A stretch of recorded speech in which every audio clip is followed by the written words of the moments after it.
ICE car అదే వేరియంట్లో EV car కొంటే కనుక ఆ ఎక్కువ అప్ ఫ్రంట్ కాస్ట్, ఆ మోర్ ప్రైస్ మనం ఎక్స్ట్రా పే చేసి దాన్ని రికవర్ చేసుకోవాలి అంటే, సేవ్ చేసుకోవాలి అంటే ఈవీ కార్ని విపరీతంగా డ్రైవ్ చేయాలి, మరిన్ని కిలోమీటర్లు మీరు క్లాక్ చేయాలి. నిజమే. కానీ ఈ కార్ని ఒకసారి మీరు నడిపి చూశాక ఆ నడిపే ఫీల్ కోసరం, డ్రైవింగ్ ఎక్స్పీరియన్స్ కోసమే మీకు ఇంకొన్ని కిలోమీటర్స్ ఇంకొంచెం వెళ్దాం, ఇంకో లాంగ్ డ్రైవ్కి వెళ్దాం అనే ఇచ్చింగ్ అనే ఫీల్ మీకే వచ్చేస్తుంది. ఇది హ్యుండైస్ కోనా ఈవీ. మనం ఈ కార్ గురించి, ఈ కార్ కస్టమర్తో చాలాసేపు మాట్లాడడం, ఇన్ఫాక్ట్ ఒక రోజంతా మాట్లాడడం. అంత కంటెంట్, అంత ఇన్ఫర్మేషన్ని ఒక వీడియోలో సమకూర్చలేక క్రిస్ప్ చేసి, కట్ చేసి 20-30 మినిట్స్ ఆఫ్ వీడియో మాత్రమే చేసాం. కానీ ఎన్నో ఇంపార్టెంట్ విషయాలు క్రిస్ప్ అయినాయి, ఇంకొన్ని ఇంట్రెస్టింగ్ విషయాలు కట్ అయిపోయినాయి. ఆ విషయాలన్నింటినీ సమ్మరైజ్ చేస్తూ ఒక షార్ట్ అండ్ క్రిస్ప్ వీడియోగా సమకూరుస్తూ ఈ వీడియో మీకోసం. To keep it simple and to set context, ఈ కస్టమర్ యొక్క పేరు అనుజ్. ఇతనికి ఈవీ కార్ కొనే ముందర కొన్ని ఐసీఈ కార్స్ ఉండేవి. It includes hatchbacks, Innova from Toyota and even luxury cars like Mercedes CLA. 6 years back this Kona EV 25 lakh ex showroom ప్రైస్లో ఆయనకు దొరికింది. With 450 kilometers of certified range and 80-90-100లో ప్రశాంతంగా cruise చేస్తూ వెళితే 400 kilometers రియల్ రేంజ్ కూడా ఆయనకు వచ్చిందట. కానీ కొంచెం ర్యాష్గా 120, 130, 140లో వెళితే 340-360 kilometers దగ్గరే రియల్ రేంజ్ వస్తుందని చెప్పారు. ఇప్పుడు the car battery health is 87%. ఈ బ్యాటరీ హెల్త్లో కార్ యొక్క రియల్ రేంజ్ ఈజ్ 280, 300, 320 kilometers దాకా రాబట్టుకోవచ్చు అని చెప్తూ వచ్చారు. ఇప్పుడు ఈ కార్లో ఆయనకి బాగా నచ్చిన విషయాలు ఏంటి అని మాట్లాడుతూ చాలా విషయాలు చెప్పారు. ఫస్ట్ ఇది ఇన్స్టెంట్ టార్క్ అండ్ యాక్సెలరేషన్. ఒక ఐసీఈ కార్ నుంచి ఒక ఈవీ కార్కి వస్తే మీరు కూడా ఎక్స్పీరియన్స్ చేస్తారు. ఆ యాక్సెలరేషన్ అనేది థ్రాటిల్ ఇచ్చిన వెంటనే వచ్చే ఇన్స్టెంట్ టార్క్ అనేది చాలా బాగుంటుంది. ఎస్పెషల్లీ మీ ట్రాఫిక్ జామ్లో మీరు గమనించే ఉంటారు, రోడ్ మీ ముందర ఖాళీగా ఉన్నా కూడా ఒక 4-5 కార్లు లేదా 4-5 బైక్లు ఒకటే చోట ఒక ట్రాఫిక్ క్లస్టర్ లాగా వెళ్తుంటుంది. వాటిని క్రాస్ చేసి వెళ్ళాలి అంటే ఇన్స్టెంట్ యాక్సెలరేషన్ ఇచ్చే కాన్ఫిడెన్స్ అంతా ఇంత కాదు. ఇది ఆయనకి బాగా నచ్చింది. అందరికీ ఈ ఫీచర్ చాలా బాగా నచ్చుతుంది ఆన్ ఎనీ ఈవీ కార్. సెకండ్ది ఇందులో వచ్చే రీజనరేషన్. ఇందులో మీకు ప్యాడిల్ షిఫ్టర్ ఇచ్చారు. For the first time paddle shifter ద్వారా రీజనరేషన్ని కంట్రోల్ చేసుకోవచ్చు అనే ఫీచర్ ఇందులో ఇచ్చారు. ఏంటంటే స్టీరింగ్ వీల్కి బ్యాక్ సైడ్ ఒక ప్యాడిల్ ఉంటుంది, దాన్ని ప్రెస్ చేస్తే రీజనరేషన్ ఇంక్రీజ్ అవుతుంది. ఇంకో పక్క ప్యాడిల్ ప్రెస్ చేస్తే అదే రీజనరేషన్ డిక్రీజ్ అవుతుంది. దీంట్లో ఇంకొక ఇంట్రెస్టింగ్ టచ్ ఏంటంటే మీరు బ్రేక్ చేయాలి అన్న వేళ బ్రేక్ ప్రెస్ చేయకుండా కాలుతో ప్యాడిల్స్ని బాగా గట్టిగా లాగి పట్టుకుంటే మ్యాక్సిమం రీజన్ యాక్టివేట్ అయ్యి రీజనరేషన్తోనే కార్ని పూర్తిగా బ్రేక్ వేసినంత వేగంగా కార్ని ఆపవచ్చు. ఇది బ్రేకింగ్ స్ట్రెంగ్త్ విపరీతంగా ఇంక్రీజ్ చేస్తుంది, బ్రేకింగ్ కాన్ఫిడెన్స్ బాగా ఇస్తుంది. నాకు బాగా నచ్చింది ఏంటంటే దీంతో మీరు ఎప్పుడు మీరు ప్యాడిల్స్ వాడి రీజనరేట్ చేసినా ఎన్ని కిలోమీటర్లు మీరు యాడ్ చేసుకున్నారో డాష్బోర్డ్ మీద MID మీద స్టీరింగ్ వీల్ వెనకాల మీకు క్లియర్గా కనిపిస్తుంది. ఒక మోటివేషన్ ఉంటుంది, మీరు ఎన్ని కిలోమీటర్లు యాడ్ చేసుకున్నారు ఇంకాస్త చేద్దాం అని చెప్పి. ఈ కస్టమర్ చెప్పింది కూడా అదే. ఎప్పుడు యాక్సలరేట్ చేసినా రేంజ్ కాస్త తాగేస్తుంది. అలా యాక్సలరేట్ చేసి రేంజ్ నేను ఖర్చు పెడుతున్నానే అని ఆ గిల్ట్ లేకుండా రీజనరేట్ చేసి రేంజ్ యాడ్ చేసుకున్నప్పుడు గిల్ట్ ఫ్రీ ఎక్స్పీరియన్స్ ఉంటుంది అని నాకు చెప్పారు, which is true thing. And మూడవది, ఈ car is very well planted. మీరు ఎప్పుడు యాక్సలరేట్ చేసినా, కార్నరింగ్ చేసినా కార్ బాగా ప్లాంటెడ్గా ఉంటుంది. సాలిడ్ స్టేబుల్ ఎక్స్పీరియన్స్ అయితే ఈ కార్ ఇస్తుంది. మీకు నమ్మకం వస్తుంది దీంట్లో వేగంగా వెళ్ళవచ్చు, కార్నరింగ్ చేయవచ్చు, బండి స్టేబుల్గా ప్లాంటెడ్గా ఉంటుంది అని చెప్పి. ఇంకా దీంట్లో range estimate is more reliable. ఈ కార్లో రేంజ్ టెస్ట్ చేసినప్పుడు కూడా ఇందులో ఎంత రేంజ్ అయితే చూపించిందో నాకు అంతే రేంజ్ వచ్చింది. దానివల్ల లాంగ్ డ్రైవ్స్ అప్పుడు ఆయనకి ఎటువంటి బాదరబందీ లేకుండా రేంజ్ వస్తుంది అనే ఒక ధీమాతో ప్లాన్ చేసుకుని నేను లాంగ్ డ్రైవ్స్కి వెళ్ళగలిగాను అని చెబుతూ వచ్చారు. ఈ కార్లో ఆయన బెంగళూరు టు కూర్గ్, కన్యాకుమారి దాకా అంటే 675-700 kilometers ఆఫ్ లాంగ్ డ్రైవ్ కూడా ఈ కార్లో చేయగలిగాను, రేంజ్ ఎస్టిమేట్ అక్యురేట్గా ఉండడం వలన అని చెబుతూ వచ్చారు. అండ్ ఈ కార్లో ఫాస్ట్ ఛార్జింగ్ స్పీడ్స్ గురించి మాట్లాడుతూ ఆయన చెప్పింది వచ్చేసి, కార్ కొన్నప్పుడు 6 ఏళ్ల క్రితం ఫాస్ట్ ఛార్జెస్ ఎక్కువ లేవట, కనుక లాంగ్ డ్రైవ్స్ చేస్తున్న వేళ కాస్త ఇబ్బందిగా ఉంటుంది, కాస్త ప్లానింగ్ అంటూ చేసుకుంటూ ఉండాలి ఎక్కడ ఫాస్ట్ ఛార్జర్ ఉంది అని చెబుతూ. అయితే అలా చేసే లాంగ్ డ్రైవ్స్లోనే 1-2 సార్లు ఛార్జ్ పూర్తిగా ఖర్చు అయిపోయి రేంజ్ యాంగ్జైటీ పెరిగిపోయిన సందర్భాలు ఉన్నాయట. ఒకసారైనా ఘాట్ రోడ్లో వెళ్తున్నప్పుడు రోడ్ మీద ల్యాండ్ స్లైడ్ అయ్యి రూట్ వీల్ డైవర్ట్ చేశారు. సో కాస్త అటు ఇటు తిరుక్కుంటూ పోవాల్సి వచ్చింది. దాని వలన రేంజ్ బాగా తగ్గిపోయి, ఘాట్ రోడ్ కాబట్టి రేంజ్ తగ్గిస్తుంది, దానికి తోడు ఎక్స్ట్రా తిరుక్కుంటూ పోవాలి కాబట్టి రేంజ్ ఖర్చు అయిపోయి రేంజ్ బాగా తగ్గిపోయి దగ్గరలో ఉండే హ్యుండాయ్ సర్వీస్ సెంటర్కి 0% ఛార్జ్తో ఆయన చేరుకున్నారట. అప్పట్లో డీసీ ఫాస్ట్ ఛార్జెస్ అంత స్ప్రెడ్ అయి లేవు కనుక. ఫార్చునేట్లీ 0% రాగానే సర్వీస్ సెంటర్కి చేరుకున్నారు కనుక తనతో ఉండే పోర్టబుల్ ఛార్జర్తో కార్ని ఒక 2-3 అవర్స్ ఛార్జింగ్ చేసుకొని కాస్త రేంజ్ యాడ్ చేసుకొని అక్కడి నుంచి దగ్గరలో ఉండే ఫాస్ట్ ఛార్జర్కి డ్రైవింగ్ చేస్తూ వెళ్ళాను అని చెబుతూ వచ్చారు. కార్ యొక్క ఫాస్ట్ ఛార్జింగ్ స్పీడ్స్ గురించి మాట్లాడుతూ, డీసీ ఫాస్ట్ ఛార్జింగ్ ఎక్స్పీరియన్స్ గురించి మాట్లాడుతూ, ఈ కార్ యొక్క ఫాస్ట్ ఛార్జింగ్ పీక్ స్పీడ్ ఈ 60 కిలోవాట్ అని చెప్పి అది 20% నుంచి 50% దాకా ఛార్జ్ అయ్యే గ్యాప్లో వస్తుంది అని చెబుతూ వచ్చారు. 80% తర్వాత ఫాస్ట్ ఛార్జింగ్ స్పీడ్ స్లోగా తగ్గుతూ ఉంటుంది. అయితే డీసీ ఫాస్ట్ ఛార్జర్ స్ప్రెడ్ అయ్యే క్రమంలో ఇన్ ద లాస్ట్ 6 years కొన్ని ఇబ్బందులు ఫేస్ చేశారు. అంటే ఈవీ కార్ పార్కింగ్ పెట్టుకొని ఫాస్ట్ ఛార్జింగ్ చేసే స్పాట్లో ఒక ఐసీఈ కార్ పార్క్ చేసి వదిలేసి వెళ్ళిపోయే వాళ్ళట.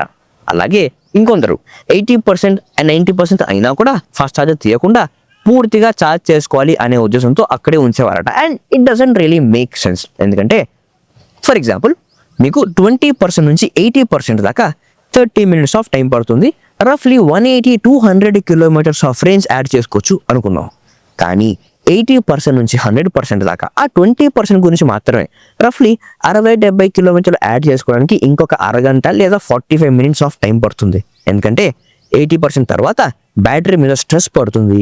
బ్యాటరీ డ్యామేజ్ అవ్వకుండా ఉండాలి అని చెప్పి ఫాస్ట్ ఛార్జింగ్ స్పీడ్ కంట్రోల్ చేస్తారు.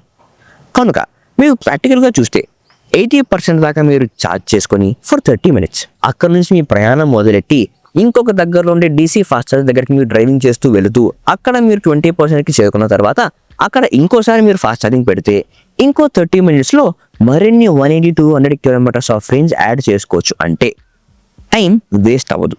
30-40 minutes ఆఫ్ టైం జస్ట్ ఒక 70-80 kilometersకి స్పెండ్ చేయడం వర్సెస్ అదే టైం ఫర్ 180-200 kilometers కోసం స్పెండ్ చేయడం ఈజ్ డిఫరెంట్. సో ఒకవేళ మీరు కనుక ఒక ఈవీ కార్ కొనే ఉద్దేశంతో ఉంటే 80% అయినాక మీ ఫాస్ట్ ఛార్జింగ్ అని తీసేసి అదే లైన్లో మీ వెనకలో ఉండే అతనికి ఇచ్చేస్తే అతనికి రేంజ్ యాడ్ అవుతుంది. మీకు యాడ్ అయిన రేంజ్తో మరో డీసీ ఫాస్ట్ ఛార్జర్ దాకా వెళ్ళవచ్చు. దీనికి ఇంకో నమ్మకం ఇచ్చే పాయింట్ వచ్చేసి ఈ కస్టమర్ నాకు చెప్పింది లాస్ట్ 2-3 yearsలో డీసీ ఫాస్ట్ ఛార్జర్స్ చాలా స్ప్రెడ్ అయిపోయినాయి అని చెప్పి సౌత్ ఇండియాలో ఆల్మోస్ట్ ఎవ్రీ 50 kilometersకి ఆన్ నేషనల్ హైవేస్ ఒక ఫాస్ట్ ఛార్జర్ దొరుకుతుంది అని చెప్పి ఆ ఫాస్ట్ ఛార్జర్ ఉన్న చోట చాయ్ కాఫీ తాగడానికి కానీ లేదా భోజనాలు చేయడానికి కూడా నైస్ ఫెసిలిటీస్ ఇచ్చారు అని చెప్పి. కనుక రేంజ్ యాంగ్జైటీకి దిగులు పడేంత సిచ్యువేషన్స్ ఈ మధ్య అంత లేవు if you go on national highways and well known spots అని చెబుతూ వచ్చారు. ఇంకా ఈ కార్లో వచ్చే ఇష్యూస్ గురించి మాట్లాడుతూ చాలా విషయాలు చెప్పారు.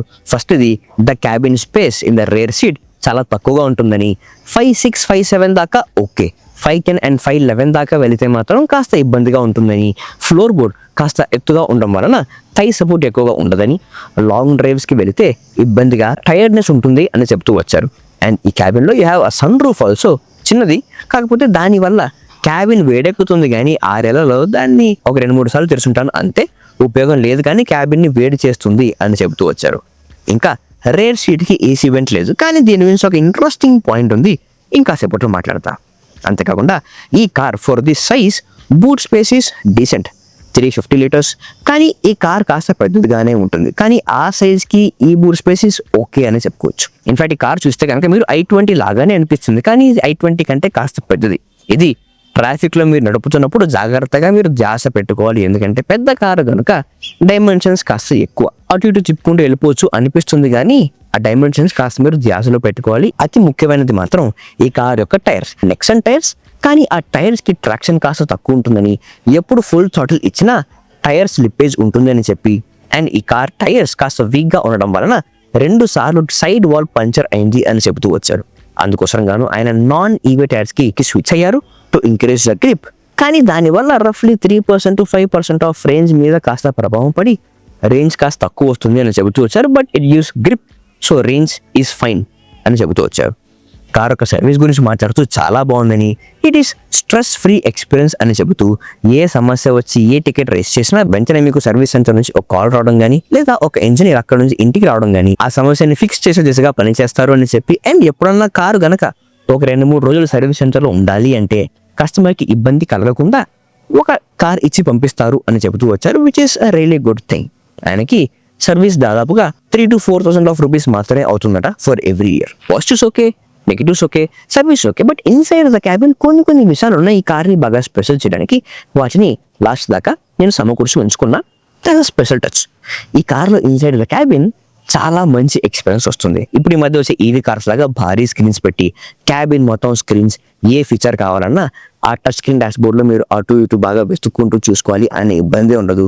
డాష్ బోర్డ్ ఉంటుంది, స్మాల్ డాష్ బోర్డ్, కానీ మిగతా అవన్నీ కూడా మీకు ఇంపార్టెంట్ అండ్ పనికొచ్చే విషయాలన్నీ కూడా ఫిజికల్ కంట్రోల్స్, ఫిజికల్ బటన్స్ బాగా ఎర్గనామికల్గా ప్లేస్ చేశారు. ఒకసారి మీకు అలవాటు అయిపోతే ఆ నమ్మకం ఉంటుంది, ప్రెస్ చేసిన వెంటనే పని చేస్తుంది, డాష్ బోర్డ్లో ఎత్తుక్కోవాల్సిన పని లేదు అని చెప్పి. ఈ కార్ మీకు మోర్ దాన్ అ కార్ ఒక కాక్పిట్ వంటి ఫీలింగ్ ఇస్తుంది. It is a drivers car. ఇందులో మీకు వచ్చే డ్రైవింగ్ మోడ్, షిఫ్టింగ్ కంట్రోల్స్ కానీ ఇందులో మీకు టాటా కార్లో వచ్చేలాగా ఒక క్రౌన్ రాదు. ఫిజికల్ బటన్స్ ప్రెస్ చేసిన వెంటనే పని చేస్తుంది. సో మీరు కార్ యూటర్న్ తీసుకోవాలి అన్నా, లేదా from drive mode to reverse mode or from reverse mode to drive mode మీరు రావాలి అన్నా చాలా ఫాస్ట్గా ఉంటుంది ఆ రెస్పాన్స్.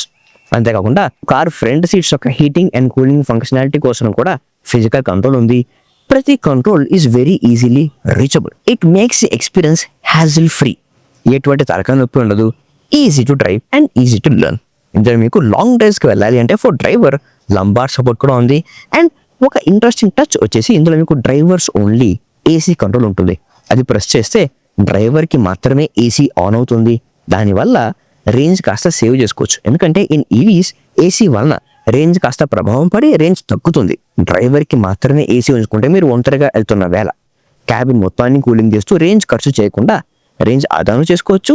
మీకు మాత్రమే ఏసీ కూడా వస్తుంది, which is a good thing. అంతేకాకుండా బ్యాక్ సీట్లో ఏసీ వెంట్స్ లేవు అని చెప్పా కదా, కానీ మీరు బ్యాక్ సీట్లో కూర్చుంటే ఫ్రంట్ సీట్స్ కింద, అంటే మీరు బ్యాక్ సీట్లో ఉంటే మీ పాదాల దగ్గర చల్లని గాలి వస్తుంటుంది. ఎందుకంటే ఫ్రంట్ సీట్స్ కింద ఏసీ వెంట్స్ ఉన్నాయి, లోపల దాగి ఉంటుంది, కానీ మీకు చల్లని గాలి వస్తుంది. దానివల్ల రేర్ క్యాబిన్ కాస్త త్వరగా కూల్ అవ్వడానికి ఉపయోగపడుతుంది. ఇంకా మీకు దీంట్లో ఛార్జింగ్ సాకెట్ తెరుచుకొని ఉంటే inside the cabin on the MID మీకు ఒక వార్నింగ్ వస్తుంది, ఓపెన్ అయి ఉంది అని చెప్పి. ఇది సర్ప్రైజింగ్లీ ఇవాల్టికి కూడా ఎటువంటి ఎక్స్పెన్సివ్ కార్లో కూడా ఎటువంటివి రాదు. అండ్ ఛార్జింగ్ కనెక్టర్ గురించి ఒక ఇంట్రెస్టింగ్ టచ్, ఇది కూడా ఇవాల్టి దాకా హ్యుండాయ్ కార్స్లో మాత్రమే ఉంది. ఏంటంటే ఆ ఛార్జింగ్ కనెక్టర్ చుట్టూ ఒక గ్లో ఉంటుంది. ఫస్ట్ ఆఫ్ ఆల్ మీరు కార్ ఛార్జింగ్ చేసుకోవాలి అంటే టాటా కార్స్ లాగా ఒక బటన్ ప్రెస్ చేసి లాంగ్ ట్యాప్ చేయాలి, అప్పుడే అది స్లోగా ఓపెన్ అవుతుంది. అలాంటిది ఏమీ లేదు. కార్ నుంచి మీరు దిగి ఆ ఫ్లాప్ ప్రెస్ చేస్తే అది తెలుసుకుంటుంది. ఛార్జింగ్ గన్ మీరు పెట్టాక తెల్లని గ్లో వస్తుంది. ఏంటంటే charging gun is connected, charging మాత్రం ఇంకా స్టార్ట్ కాలేదు అని చెబుతూ. ఛార్జింగ్ స్టార్ట్ చేశాక ఆ వైట్ గ్లో గ్రీన్ గ్లోగా మారుతుంది. దాని పక్కనే ఒక బ్యాటరీ లోగో ఉంటుంది టు ఇండికేట్ ఛార్జ్ ఎంత ఉంది అని చెబుతుంది. ఛార్జ్ ఎంత ఉంది అని చూసుకోవాలి అంటే యాప్ తీసి యాప్లో చూసుకునే బదులు డీసీ ఫాస్ట్ ఛార్జింగ్ పెట్టినప్పుడు మీరు దూరం నుంచి చూసి అర్థం చేసుకోవచ్చు ఛార్జింగ్ ఉందా అయిపోయింది అని చెప్పి. ఇది మీకే కాకుండా మీ తర్వాత ఫాస్ట్ ఛార్జర్ గురించి వెయిట్ చేసే వాళ్ళకు కూడా ఇన్ఫర్మేషన్ ఉంటుంది. ఓకే, ఇప్పుడు ఛార్జ్ అయిపోయింది 80%, ఇంకా నేను తీసుకోవచ్చు అని చెప్పి ఒక ధీమా ఉంటుంది, ఒక నమ్మకం ఉంటుంది, ఒక క్లారిటీ ఉంటుంది. సో మరి ఇది కోనా ఈవీ గురించి చాలాసేపు మాట్లాడుకున్నాం, రోజంతా మాట్లాడుకున్నాం. ఆ విషయాలు అన్నింటినీ, ఇంపార్టెంట్ పాయింట్స్ అన్నింటినీ సమకూర్చి ఈ సమ్మరీ వీడియోలో మీకు చెప్పాను. మరి ఈ కార్ గురించి మీకు అనిపిస్తుంది, మీరు ఈవీ కార్ కొనే ప్లాన్లో ఉంటే ఈ ఇన్పుట్స్ మీకు ఉపయోగపడ్డాయా? మీరు ఏ ఈవీ కార్ కొనే ప్లాన్లో ఉన్నారు? కమెంట్స్లో మాకు తెలియజేయండి. ఈ వీడియో గురించి మీకు అనిపిస్తుందో కమెంట్స్లో తెలియజేయండి.